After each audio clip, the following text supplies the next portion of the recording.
Bismillahirrahmanirrahim. Dear students, welcome to Shaji E Academy. This is your biology class and I am your biology instructor, Sarumer. Students bio में chapter number 5 जिसका नाम है cell cycle, इस chapter को study कर रहे थे और प्रीवियस लेक्चर में हमने मायोसिस को शुरू किया था और उसके फेसिस को हम स्टडी कर रहे थे। थोड़ा सा रिकॉल करते हैं, मायोसिस क्या होता है। एक ऐसा सेल डिवीजन जिसमें पेरेंट सेल दो बार डिवाइड होकर चार डॉटर सेल्स बनाए, उसको कहते हैं हम मायोसिस। अब मायोसिस में जो हमारे पास पेरेंट सेल में क्रोमोसोम्स होते हैं, डॉटर सेल्स में उसके आधे क्रोमोसोम्स मौजूद होते हैं, यानी डॉटर सेल्स में क्रोमोसोम्स आधे रिड्यूस हो जाते हैं।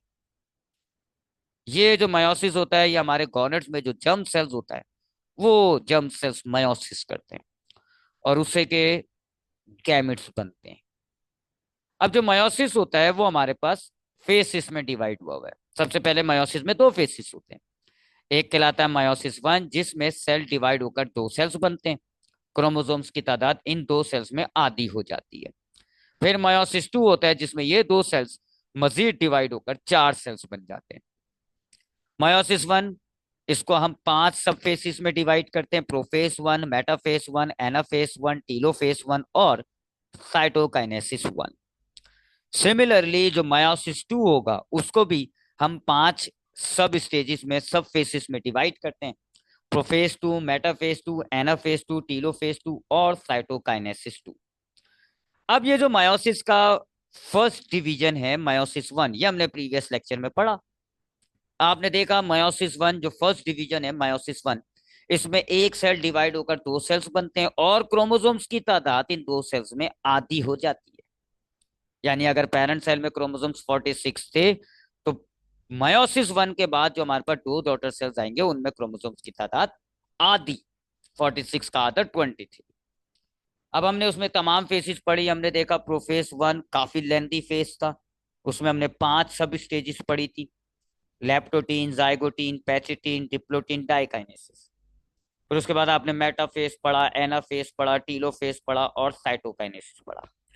आज के लेक्चर में हम जो सेकंड डिवीजन हो रही है मायोसिस टू, उस पर बात करेंगे।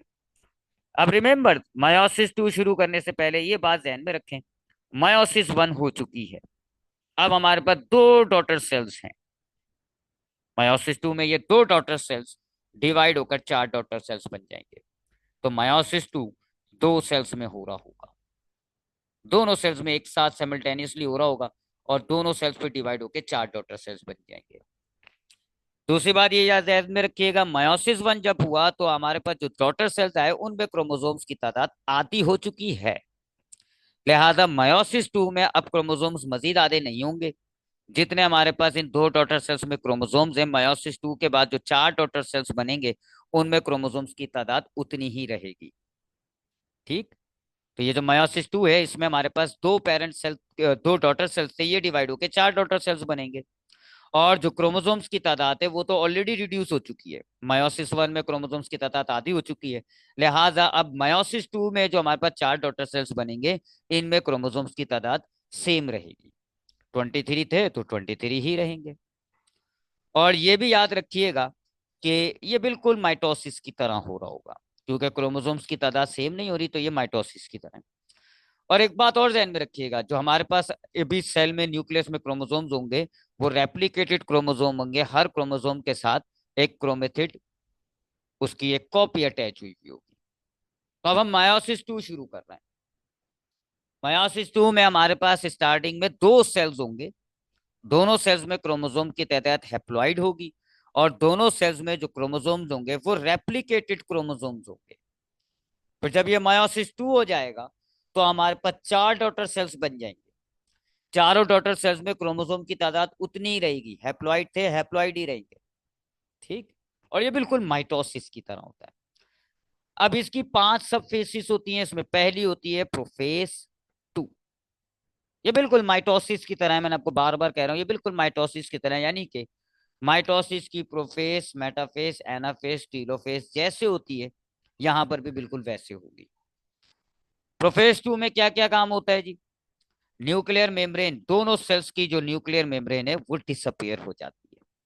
साथ साथ न्यूक्लियस के अंदर जो ओवल शेप का ऑर्गेनल होता है न्यूक्लियस, वो भी डिसअपेयर हो जाएगा। सेंट्रोइल्स रेप्लिकेट हुए हुए होते हैं, दो सेंट्रोइल्स होते हैं, तो दोनों सेंट्रोइल्स अपोजिट पोल्स की तरफ जाते हैं। एक नॉर्थ की तरफ जाएगा तो दूसरा साउथ की तरफ जाएगा, अपोजिट पोल्स पर जाएंगे और वहां जाकर अब ये स्पाइंडल फाइबर्स बनाना शुरू कर देंगे। और ये भी नोट कर लें कि हमारे पास जो क्रोमोसोम से देखे रेप्लिकेटेड क्रोमोसोम है, एक्स की शक्ल के हर क्रोमेटिड के साथ एक कॉपी अटैच हुई है। दोनों सेल्स में इस वक्त तादाद बन रही है दो दो क्रोमोसोम्स। सही कह रहा हूँ ना, दोनों सेल्स में आप देखें दो दो क्रोमोसोम्स मौजूद हैं। ये है प्रोफेज टू। हमारे पास दो सेल्स हैं, क्रोमोसोम्स की तादाद दो दो है। न्यूक्लियर मेम्ब्रेन डिसअपेयर हो गई, न्यूक्लियोलस भी डिसअपेयर हो गया, सेंट्रोइल्स अपोजिट पोल्स पर चले गए और स्पाइंडल फाइबर्स बनाना शुरू कर दिए।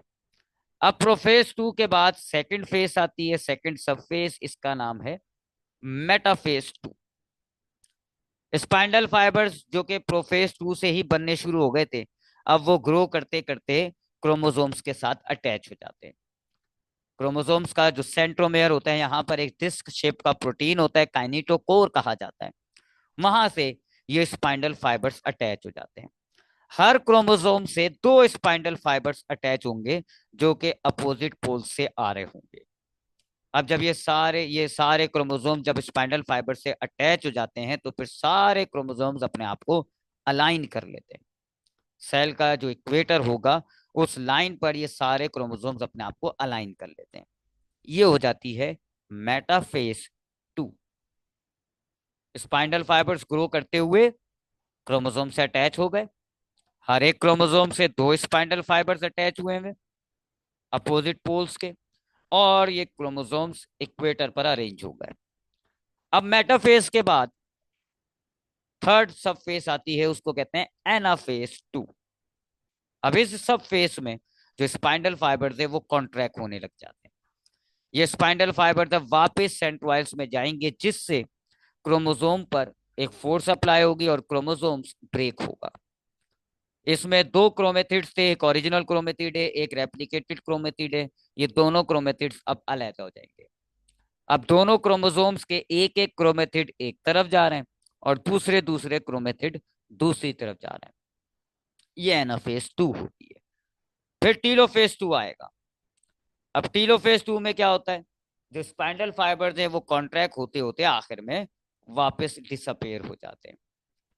दो क्रोमेटिड एक तरफ चले गए, दो क्रोमेटिड दूसरी तरफ चले गए। अब इन क्रोमेटिड्स के अराउंड न्यूक्लियर मेम्ब्रेन रीअपेयर हो जाती है। इन न्यूक्लियस के अंदर न्यूक्लियोलस भी वापस आ जाता है। तो अब यूं हर एक सेल में अब आपको दो दो न्यूक्लियस नजर आ रहे हैं। और रिमेंबर, दोनों न्यूक्लियस में दो दो क्रोमेटिड्स हैं जो कि अब ये क्रोमोसोम्स कहलाएंगे। तो यूं हमारे पास दोनों न्यूक्लियस में दो दो क्रोमोसोम्स ही हैं। स्टार्टिंग में हमारे पास भी दो क्रोमोसोम्स थे और अभी भी हमारे पास दो क्रोमोसोम है दोनों न्यूक्लियस में। यानी क्रोमोसोम्स की तादाद आधी नहीं हुई, जितनी थी उतनी ही रही। अब ये टीलोफेज टू होता है। फिर टीलोफेज टू के बाद मायोसिस टू की आखिरी स्टेज आती है, साइटोकाइनेसिस टू। अब साइटोप्लाज्म ब्रेक होता है। साइटोप्लाज्म की जो सेल मेम्ब्रेन जो होती है, यहाँ फर डेवलप होता है, वो फर ग्रो करते करते पूरे साइटोप्लाज्म को दो हिस्सों में ब्रेक कर देगा। आधा हिस्सा एक न्यूक्लियस के साथ, आधा हिस्सा दूसरे न्यूक्लियस के साथ। तो यूं हमारे पास एक एक सेल से अब दो दो सेल्स बन गए। चूंकि दो सेल्स में हो रहा था मायोसिस टू, तो अब हमारे पास आखिर में चार डॉटर सेल्स आ गए। यहां पर आपका मायोसिस खत्म हो जाएगा। ऐसे हो रहा है मायोसिस। मायोसिस में हमारे पास एक सेल से चार सेल बनते हैं, क्रोमोसोम्स की तादाद आती होती है। फिर दो बड़े फेसिस होते हैं, मायोसिस वन, इसमें एक सेल डिवाइड होकर दो सेल्स बनते हैं, और मायोसिस टू में दो सेल से डिवाइड होकर चार सेल्स बनते हैं। मायोसिस वन में ही क्रोमोसोम्स की तादाद आधी हो जाती है, जबकि मायोसिस टू में दोनों सेल्स में जितने क्रोमोसोम्स होते हैं, चारों डॉटर सेल्स में भी उतने ही क्रोमोसोम्स रहते हैं। ये पांचों, दोनों जो बड़ी फेसिस हैं, दोनों जो बड़ी डिवीजन है, मायोसिस वन मायोसिस टू, दोनों को हम पांच पांच सब फेसिस में डिवाइड करते हैं। Prophase, metaphase, anaphase, telophase, cytokinesis. इन तमाम फेसिस में काम एक जैसा हो रहा होता है। प्रोफेस में न्यूक्लियर मेम्ब्रेन गायब हो जाती है, न्यूक्लियोलस डिसअपेयर हो जाता है, सेंट्राइल से स्पाइंडल फाइबर्स बनने लग जाते हैं। मेटाफेज में स्पाइंडल फाइबर्स क्रोमोसोम से अटैच हो जाते हैं। एनाफेज में स्पाइंडल फाइबर्स वापस जाते हैं और क्रोमोसोम्स ब्रेक होते हैं। टीलोफेज में स्पाइंडल फाइबर्स खत्म हो जाते हैं, आधे क्रोमोसोम्स ऊपर चले जाते हैं, आधे क्रोमोसोम्स नीचे आ जाते हैं, और इनके अराउंड न्यूक्लियर मेम्ब्रेन आ जाती है, जिससे दो न्यूक्लियस बन जाते हैं। फिर साइटोकाइनेसिस में साइटोप्लाज्म ब्रेक हो जाता है। तो ये पांचों जो सब फेजेस हैं, इनमें ऑलमोस्ट काम एक जैसा है, बट कुछ डिफरेंसेस हैं। जो प्रोफेज वन है, उसमें होमोलोगस क्रोमोसोम्स पेयर करते हैं, साइनेप्सिस कहलाती है। फिर उसके बाद ट्रिस्मेटा से इनके सेगमेंट्स एक्सचेंज हो जाते हैं, क्रॉसिंग ओवर कहलाती है। ठीक। ये प्रोफेज वन में जो काम हुआ वो प्रोफेज टू में नहीं होता। इसी तरीके से एनाफेज में भी कुछ डिफरेंस है। जो फर्स्ट एनाफेज हुई, एनाफेज वन, उसमें हमारे पास होमोलोगस क्रोमोसोम्स का पेयर था। और जब एनाफेज वन हुई तो ये होमोलोगस क्रोमोसोम का पेयर ब्रेक हुआ, और एक रेप्लिकेटेड क्रोमोसोम एक तरफ जाता है, दूसरा रेप्लिकेटेड क्रोमोसोम दूसरी तरफ आता है। और जो एनाफेज टू है, उसमें कोई पेयरिंग नहीं होती, उसमें क्रोमोसोम ब्रेक होता है। क्रोमोसोम्स के दोनों क्रोमेटिड्स अलग हो जाते हैं, एक क्रोमेटिड एक तरफ जाता है, दूसरा क्रोमेटिड दूसरी तरफ आता है। यानी देखा जाए तो बस प्रोफेस और एनाफेस में फर्क है। प्रोफेस वन में सिनेप्सिस और क्रॉसिंग ओवर होती है, जबकि प्रोफेस टू में सिनेप्सिस और क्रॉसिंग ओवर नहीं होती। इसी तरह एनाफेस वन में होमोलोगस क्रोमोसोम का पेयर ब्रेक होता है। यहाँ दो क्रोमोसोम्स होते हैं होमोलोगस क्रोमोसोम में। जब ये पेयर ब्रेक होगा तो एक क्रोमोसोम ऊपर जा रहा होगा, एक क्रोमोसोम नीचे आ रहा होगा, यानी क्रोमोसोम्स की तादाद आधी हो जाएगी, दो से एक एक जा रहे हैं। जबकि एनाफेज टू में होमोलोगस क्रोमोसोम्स ब्रेक नहीं होते, बल्कि एक क्रोमोसोम के जो दोनों क्रोमेटिड्स हैं वो ब्रेक होते हैं। एक क्रोमेटिड एक तरफ जा रहा होता है, एक क्रोमेटिड एक तरफ जा रहा होता है। अब ये क्रोमेटिड ही क्रोमोसोम बन जाएंगे आगे जाके, लिहाजा यहां पर क्रोमोसोम्स की तादाद एक ही है। ये था हमारे पास मयोसिस। मैंने आपको दोनों डिविजन्स बता दी, उनकी पांचों सब फेसिस भी बता दी, फिर ये भी कंपेयर कर लिया कि तमाम फेसिस सब फेसिस एक जैसी हैं, बस प्रोफेस में और एनाफेस में कुछ डिफरेंसेस हमें नजर आए। अब बात करते हैं उसी प्रोसेस की जो प्रोफेस वन में होता है, क्रॉसिंग ओवर। ये क्रॉसिंग ओवर क्या है? ये एक प्रोसेस होता है जिसमें होमोलोगस क्रोमोसोम जो आपस में एक आध पॉइंट से अटैच हुए हुए होते हैं, उस पॉइंट को कहते हैं क्रॉसिंग चिस्मेटा। अब चिस्मेटा के नीचे से ये अपने होमोलोगस क्रोमोसोम थोड़े से सेगमेंट्स को एक दूसरे के साथ एक्सचेंज कर लेते हैं। This process is called crossing over. अब ये दो होमोलोगस क्रोमोसोम है डायग्राम में, एक ब्लू कलर में, एक रेड कलर में।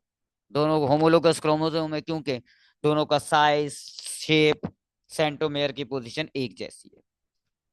अब ये दोनों क्रोमोसोम्स पहले एक दूसरे के करीब आते हैं, अटैच हो जाते हैं, पेयर बन जाता है इनका, और इस पेयरिंग को हम कहते हैं सिनेप्सिस।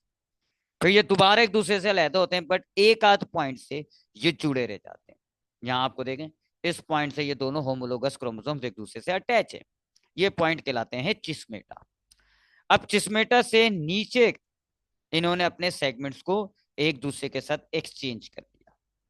अब जो ये ब्लू वाला क्रोमोसोम था, इसके नीचे आप देखें थोड़ा सा रेड वाले क्रोमोसोम का एक सेगमेंट अटैच हो गया है, और जो रेड वाला क्रोमोसोम है उसके नीचे आप देखें ब्लू वाले क्रोमोसोम का एक सेगमेंट अटैच हो गया। तो ये जो चिस्मेटा के नीचे से इन्होंने अपने सेगमेंट्स को एक्सचेंज किया है, इसको क्रॉसिंग ओवर कहते हैं। This is crossing over. और ये क्रॉसिंग ओवर सिर्फ मायोसिस में होती है। पहली बात, माइटोसिस में ये नहीं हुई थी। माइटोसिस में ना तो होमोलोगस क्रोमोसोम सिनेप्सिस करते हैं, ना ही उनकी क्रॉसिंग ओवर होती है। ये सिर्फ मायोसिस में हुआ है। मायोसिस में होमोलोगस क्रोमोसोम्स ने सिनेप्सिस की, चिस्मेटा बनाया, और फिर चिस्मेटा के नीचे से क्रॉसिंग ओवर कर दी। और दूसरी बात, मायोसिस में भी दो प्रोफेस हैं, एक प्रोफेस वन और एक prophase two. Crossing over synapsis सिर्फ प्रोफेस वन में होता है, प्रोफेस टू में यह प्रोसेस नहीं होगा।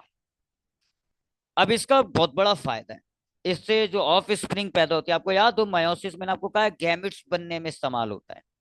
ये जो मायोसिस हो रही है, इससे गैमेट्स बनते हैं। फिर ये गैमेट्स आगे जाके दूसरे गैमेट के साथ फ्यूज होकर जाइगोट बनाते हैं, और उस जाइगोट से ऑफ स्प्रिंग पैदा होती है, औलादे पैदा होती है। यानी सीधी टर्म अगर मैं यूज करूं, तो ये जो मायोसिस है, ये औलादे बनाने में इस्तेमाल हो रहा है। ऑर्गेनिज्म से, माँ बाप से जब उनकी औलादे पैदा होती हैं तो उस दौरान ये प्रोसेस इन्वॉल्व होता है, मायोसिस का।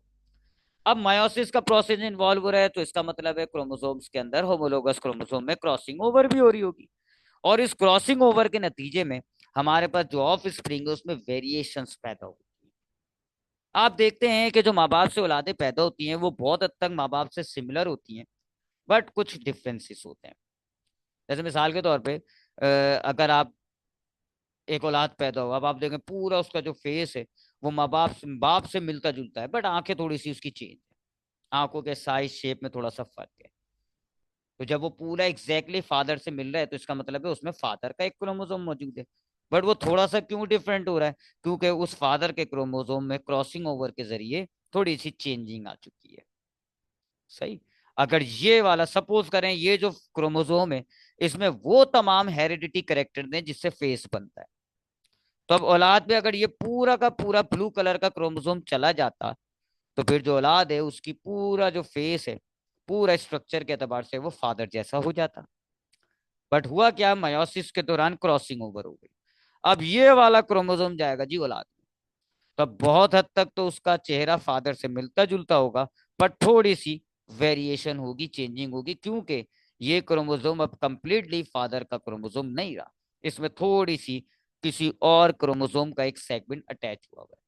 तो यूं हमारे जो औलादे पैदा होती हैं वो बहुत हद तक हमसे मिलती जुलती होती हैं, बट थोड़े थोड़े से जो डिफरेंसेस हैं माँ बाप और औलादों में, उसकी ये वजह होती है क्रॉसिंग ओवर।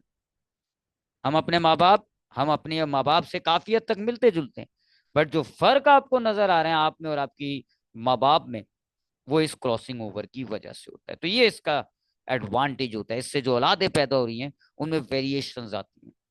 अब ये वेरिएशंस उनके लिए बेनिफिशियल हो जाती है, उनको एनवायरनमेंट में एडजस्ट करने में मदद देती है। तो यहाँ हमने मयोसिस को भी कंप्लीट कर लिया। हमने मयोसिस का फर्स्ट फेज पिछले लेक्चर में पढ़ा था, आज हमने मयोसिस के सेकंड फेज को भी डिस्कस कर लिया। इंशाल्लाह नेक्स्ट लेक्चर इस चैप्टर का आखिरी लेक्चर होगा, उस लेक्चर में मुलाकात होगी। ख्याल रखिएगा अपना, अल्लाह हाफिज।